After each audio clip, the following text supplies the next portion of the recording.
Ollie, thanks indeed for talking to us. As one commentator said today, at the end of Theresa May, Theresa May really had few friends when things turned sour. It hasn't been easy for her, has it?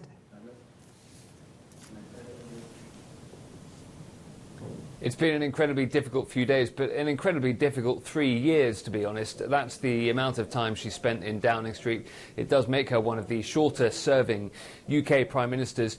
But it's back in 2017 that I think the real seeds were sown of the departure that we saw today, when she called a snap general election in the hope that she could build a huge majority in the House of Commons to make getting Brexit through much more easy. Of course, you'll remember that she lost her majority at that time and has been propped up ever since by the DUP party of Northern Ireland. And that has meant that getting any type of Brexit deal through the House of Commons has been impossible for her. So that is what has led to her demise. As you say, a very difficult end to her premiership, but it's been an incredibly difficult premiership right from the start. So let's talk about Britain's departure from the EU, the whole Brexit thing. Does May's departure mean that there might just be a no deal or no Brexit? Both those scenarios are more likely. Yeah, it's definitely being seen that way by many people. It of course depends who takes over as leader of the Conservative Party.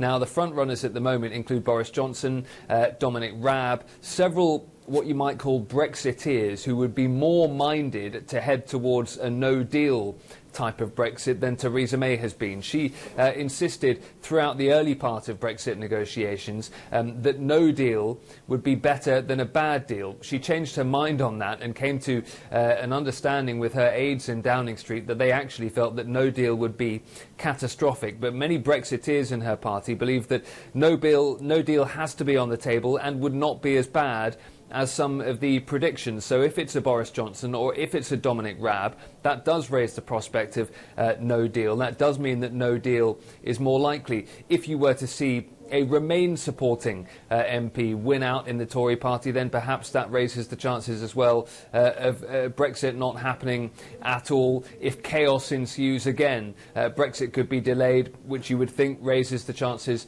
of Brexit not happening at all. You know, all of these options are in play at the moment. So, I mean, a lot of political reaction to this, but I'm wondering just what has been the response from the finance fraternity, the economic response to this, Ollie?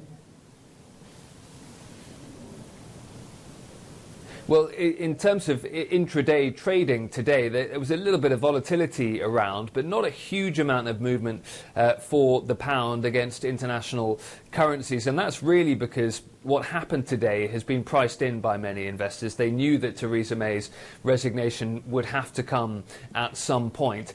But the pound has been lower in recent weeks against the euro and against the dollar, notably. And that's partly because investors have been looking at Theresa May's imminent demise and thinking that what is most likely to come next is a Brexiteer like Boris Johnson taking over the Conservative Party. And they therefore fear for the British economy in that scenario, and as a result the pound has been moving lower. We've heard a lot of warnings today from business groups, major business groupings, saying that any new leader of the Conservative Party should be very wary indeed of pursuing a no-deal Brexit or allowing one to happen, because while many Brexiteers believe it would actually be almost a welcome scenario, business groups, major business groups, are still saying that they believe it would be incredibly disruptive for the economy and for the businesses that make up their memberships.